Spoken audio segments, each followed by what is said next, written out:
네, 여러분, 뉴턴의 운동 법칙 우리 실험을 해야 되는데 요거에 대한 이론 설명, 실험 방법 설명을 좀 할 테니까 여러분들이 잘 듣고 우리 다음 주 실험할 때 잘 적용해 주시기 바랍니다.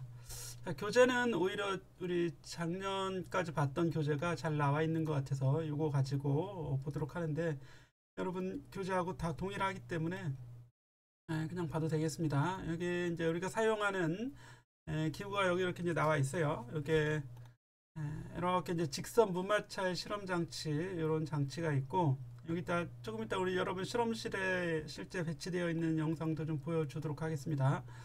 여기 위에 이런 것들을 이제 우리가 다 올려놓고 실험을 하게 됩니다. 이런 것들. 그래서 여기 이제 송풍기도 있어요. 송풍기, 이 송풍기는 여기에 바람을 이렇게 이제 여기 이렇게 연결해서 여기 이제 바람을 집어넣어서 여기 작은 구멍들이 이렇게 뚫려져 있는데 이 위에 이제 글라이더를 올려놓고 이 글라이더가 여기를 쭉 미끄러지도록 이렇게 이제 하게 할 겁니다. 힘을 주면 잘 움직일 수 있도록 이렇게 하는 장치가 돼요. 그래서 이 장치에 이런 이제 글라이더를 이제 물체로 해서 이 물체가 움직이는 가속도를 측정해 보고자 하는 것이 이 실험의 우리 목적이에요. 그래서 여기 이제 가속도를 측정해서 뉴턴의 제2법칙을 한번 실험적으로 이해한다. 이게 이제 목적이 되겠고, 이론을 간단히 좀 설명하는데, 이론은 여러분들 교재, 물리학 교재에도 뭐 나와 있고 그렇습니다. 그래서 여기 질량이 여기 이제 mg 그리고 이쪽에 mw 이렇게 두 개의 물체가 도르래를 통해서 줄로 연결되어 있을 때 지구 중력에 의해서 아래로 떨어지겠죠. 이 운동을 설명하는 건데 요거는 물리책에 나와 있는 내용을 한번 보도록 하겠습니다. 물리책에는 여러분 물리 교재에 여기 몇 페이지에 있냐면 89페이지에 나와 있어요. 89페이지에 가보면 예제 4.14번 요 예제입니다. 여기에 보면 연결된 물체에 대해서 뉴턴의 제2법칙을 사용해서 가속도를 구하는 과정이 제시가 되어 있습니다. 이거 한번 교재를 보시면 이렇게 돼 있죠. 여기 이제 M1이 이렇게 있고 여기 M2가 있는데 우리 이제 실험 교재에는 여기 MW로 되어 있는 거고 여기 MG로 되어 있고요. MG 얘가 MW 이렇게 이제 되어 있을 거예요. 교재에 보면 그렇게 나와 있고 여기는 이제 마찰이 있는데 마찰을 고려하지 않고 우리 이제 무마찰 실험대에 놓고 실험을 하게 되는데 마찰이 이제 없을 수는 없지만 물론 이제 공기 저항이 있겠죠 마찰보다는. 그래서 이제 그거 작으니까 좀 무시를 좀 일단 해보고 가속도를 한번 구해보는 거예요. 그래서 이론적인 가속도가 잘 맞게 나오면 처음에 애초에 이 마찰을 또는 저항을 0으로 뒀던 게 이제 타당한 근사가 되는 거고 만약에 이론치와 너무 다르게 나왔다 그러면 이제 그때는 마찰이나 저항을 고려해서 더 정확하게 구할 필요가 있을 수 있겠죠.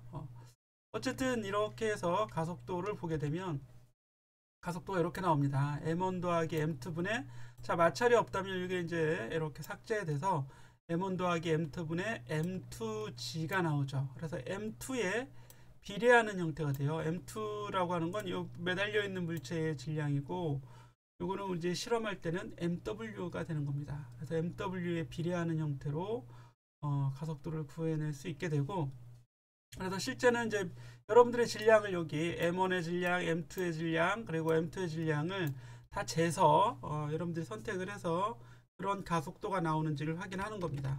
이게 이제 실험의 내용이 되겠어요. 다시 실험 교재로 돌아와 보면 이렇게 해서 여기 이제 가속도가 나와 있죠. 여기 여러분들이 보듯이 이 식에 보면 요 아래에는 요거는 전체 질량이죠. MW하고 MG와 MW를 더한 질량분의 그리고 이 아래쪽으로 떨어지는 물체에 낙하하는 물체의 질량 곱하기 중력 가속도 이렇게 해서 이 물체들의 가속도를 우리가 이제 이론적으로 구해낼 수 있습니다. 이론적으로 구했으면 실험 결과와 비교를 해봐야겠죠. 그래서 이제 실험은 이 가속도를 측정하는 게 실험이에요. 그럼 가속도를 어떻게 측정하는가가 여기 여러분 교재에 나와 있습니다. 그래서 2번에 보시면 가속도 측정 방법인데 우리들이 잘 알고 있는 등가속도 운동이라고 가정하고, 어쨌든 등가속도니까 등가속도 운동이라고 가정하고 그 식들을 이렇게 써놨죠. 그래서 V2는 V1 더하기 AT가 되는데, 이때 이 시간이라고 하는 건 우리가 이제 실제 실험할 때는 여기에 그 두 개의 글라이더, 두 개의 포토게이트를 둡니다. 그래서 글라이더가 지나가는 시간을 측정하게 될 거예요. 그래서 이 걸린 시간만 측정하게 되면 우리가 원하는 이 속도 또는 가속도를 구해낼 수 있는데, 어쨌든 이제 V2는 V1 더하기 A 델타 T 그리고 S, 이게 변이가 되겠죠. 이동한 변이는 V1 델타 T 더하기 2분의 1 AT의 제곱. 요거 등가속도 운동식에 대해서 이미 알고 있습니다. 그래서 여기서 이 가속도에 대한 식으로 이제 가속도 A가 여기 있잖아요. 이 식을 보게 되는 거예요. 그래서 실제 움직인 사진으로 좀 보자면, 그림을 좀 봐야 되니까 밑에 이렇게 내려가 보자면 어디에 그림이 나와 있나요?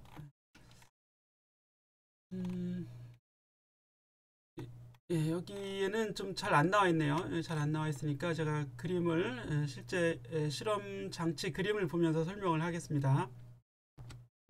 실제 이제 실험실에는 이런 형태로 되어 있습니다. 그래서 여기 보시면 여러분들 보는 것처럼 이렇게 이제 디귿자 모양이라고 해야 되나요? 빨간색, 주황색 디귿자 모양의 이게 이제 포토게이트가 됩니다. 포토게이트가 있어서 여기 이제 글라이더가 이렇게 움직이면 여기를 지나갈 때와 여기를 지나갈 때의 시간을 측정하게 되는 거예요. 그거는 여러분들이 중력가속도 실험할 때 그 낙하하는 물체, 낙하하는 구슬의 이 낙하 시간을 측정했었잖아요. 그거하고 동일한 원리가 돼서 여기 이제 글라이더가 여기를 지나갈 때, 첫 번째 게이트를 이렇게 지나갈 때, 그리고 두 번째 게이트를 지나갈 때 걸린 시간을 측정하게 되는 겁니다. 그리고 이제 처음 상태에서부터 이제 움직이게 되는데, 이 처음 상태는 정지 상태에서부터 이제 출발을 하게 돼요. 그래서 이렇게 쭉 지나가면서 속도가 일정하게 증가하겠죠. 이게 등가속도 운동이 되니까. 이걸 좀 그림으로 여기에 좀 나타내 보면, 이쪽에 처음에 이제 정지 상태에서부터 출발하게 되고, 그 다음에 여기 한번 제가 직접 그려보겠습니다. 여기에 포토게이트가 하나 일단 먼저 있어요. 그리고 여기 두 번째 포토게이트가 여기 이렇게 있습니다. 그래서 이 글라이더가 여기 이제 지나가게 되는데, 처음 위치에서부터 포토게이트까지의 거리, 이 거리가 여러분 교재에 보면 이 거리를 D라고 합니다. D. 여기 이제 D라고 돼 있죠. 그 다음에 두 포토게이트 사이의 거리가 S가 돼요. 그래서 여기 요 거리가 D가 되는 거고, 요 거리가 S가 되는 거죠. 두 개의 포토게이트 사이 거리가. 이렇게 되는데, 처음에는 속도가 0에서부터 출발을 하게 됩니다. 그래서 여기 D만큼 지나면서 속도가 점점 증가하게 되죠. 증가하는 속도를 그냥 이렇게 그린 거예요. 그래서 이런 그림이 아래에 나와 있는 거죠. 이런 형태로. 그래서 거리 ds를 지나면서 속도가 처음에 0에서부터 그러면 첫 번째 포토게이트를 지나는 순간의 속도를 v1이라고 하고, 두 번째 포토게이트를 지나는 순간의 속도를 v2라고 이렇게 한 겁니다. 그럼 이게 등가속 운동이 되기 때문에 균일한 형태로 이렇게 이제 증가를 하게 되는 거죠. 처음 속도는 제로예요. v0는 이제 0입니다. 그래서 처음에 거리 d만큼 움직여서 첫 번째 포토게이트를 지나가게 되고, 그 다음에 s만큼 더 가면 두 번째 포토게이트를 지나가게 되는 거죠. 그러면 등가속도식을 우리가 잘 이제 공부해서 알고 있어요. 그래서 나중 속도의 제곱은 처음 속도의 제곱 더하기 2a 델타 x, 이런 식을 알고 있잖아요. 그렇죠? 근데 처음 속도를 우리가 아예 0이라고 했으니까 v는 양변에 루트 취해주면 2a 델타 x 이렇게 이제 구해지게 됩니다. 그래서 이제 d만큼 움직였을 때는 여기 이 v1은 2a d가 되는 거고, 루트. 그리고 s 더하기 d 더하기 s만큼 움직이면 이제 두 번째 포토게이트를 지나가게 되겠죠. 이때의 속도는 v2는 루트 2a s 플러스 d가 되고, 우리 이제 이걸 이제 가속도식에 이렇게 대입을 합니다. v1 여기다 놓고 v2 이렇게 넣어서 가속도를 구해내면 델타 t분의 루트 2a d, 이거 그대로 넣어주면 되겠죠. 이렇게 넣어주면, 여기 넣어주고 여기 이렇게 넣어줍니다.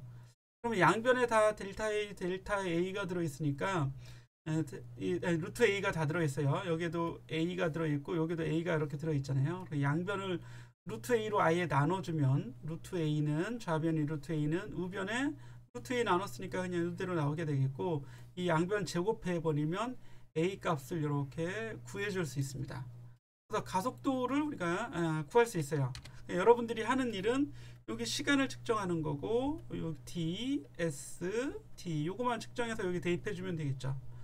그래서 실험에서는 이 포토게이트로 시간을 측정하면 되고 이 직선 무말차 실험 때에 자가 있습니다. 눈금자가 있으니까 d와 s는 그거 보고 그냥 그대로 측정하면 되는 거죠. 그래서 가속도를 이렇게 이제 구해낼 수 있어요. 그래서 이론적인 가속도는 우리 앞에서 뵀던 것처럼 mg 더하기 mw분의 mwg였잖아요. 요거하고 요거랑 같으면 이제 잘 맞아 들어가는 거고 그렇지 않으면 뭐 실험이 조금 잘못됐거나 오차가 있다거나 뭐 이런 형태로 생각해 볼 수 있습니다. 그래서 요게 이제 이론적인 가속도, 요게 여러분 실험에서 구한 가속도 이런 얘기예요. 두 개를 이제 비교해 보는 게 이게 이제 실험 1 첫 번째 실험이고 그러면서 좀 달리 해줄 건 뭐냐면 이 S 값을 좀 변화시켜 보는 겁니다. D는 그대로 두고 S 값을 변화시키는데 즉 첫 번째 포토게이트와 두 번째 포토게이트는 그대로 첫 번째 포토게이트는 그대로 두는 거예요. 두 번째 포토게이트를 조금 더 멀리 가져가는 거죠. 그러면 이 S가 점점 커지겠죠. 그래서 첫 번째 실험은 이동 거리를 포토게이트 사이의 거리를 좀 여러 가지 다르게 해서 한 5가지 정도 해서 해보는 거예요. 그게 여러분 교재에서는 뭐라고 나와 있냐면 그냥 실험 A라고 나와 있어요. 실험 A라고 해놓고 뭐 이렇게 거리를 달리해 본다. 포토게이트 1은 멈추고 포토게이트 2는 이게 거리를 달리하면서 좀 측정해 보는 거죠. 자, 그리고 실험 B가 있는데 실험 B는 요거예요. 여기 보면 요런 식이 있잖아요. 여기서 mg와 mw의 합은 분모죠. 분모는 이게 일정하게 유지합니다. 그러면서 이 MW만 변화시키는 거예요. MW 뭐 증가 또는 감소시켜 보는 거죠. 그런데 이 합을 일정하게 하는데 MW를 증가시키려면 MG는 줄여야겠죠. 이런 거예요. 그래서 전체 질량은 일정하게 하면서 그래서 교재에서 보면 150g으로 일정하게 유지시켜라 이렇게 나와 있고 여러분 교재에 35페이지에 그렇게 돼 있어요. 150g으로 일정하게 유지시키면서 MW, MG의 질량은 계속 바꿔주는 거죠. 그래서 질량을 바꾸려면 추를 MG에 있던 추를 MW의 값으로 이제 계속 옮겨주면 돼요. 그래서 이제 글라이더의 질량은 바꿀 수 없고 글라이더 위에 추를 추가적으로 올려놓는 겁니다. 그러면 글라이더의 무게는 바뀌면서 또 그 변화되는 추를 MW에 계속 이제 올려놓는 거죠. 그래서 번갈아 가면서 한쪽에서 빼서 한쪽에서 올려놓으면 되겠죠. 그래서 이제 실험을 하는 이런 형태로 되어 있어요. 그래서 A번 실험은 뭐를 변화시키냐면 S를 변화시키면서 5회 반복해서 좀 측정해보자. 이때는 가속도는 그대로 나와요. 그렇죠? 가속도는 변화가 없어야 됩니다. S가 변하더라도 시간이 변할 테니까 가속도는 변화가 없을 거예요. 그런데 B번에서는 전체 질량은 일정하게 유지하면서 다른 거 다 일정해요. 일정하게 유지하면서 MW의 값을 증가시키는 겁니다. 이렇게 하려면 MG에 미리 질량체를 더 많이 올려놓고 있다가 MW로 옮겨주면 MG에 있던 걸 MW로 옮겨주면 전체 질량은 변하지 않으면서 MW 질량이 계속 증가하는 형태가 되겠죠. 무슨 얘기인지 모르면 안 돼요. 교재에 아예 설명이 다 이 표에 나와 있으니까 그대로 하면 됩니다. 모르면. 자, 10번은 하지 않습니다. 10번은 하지 않고 그냥 이렇게 A와 B, 여러분이 A와 B만 해서 정리를 해주면 되겠습니다.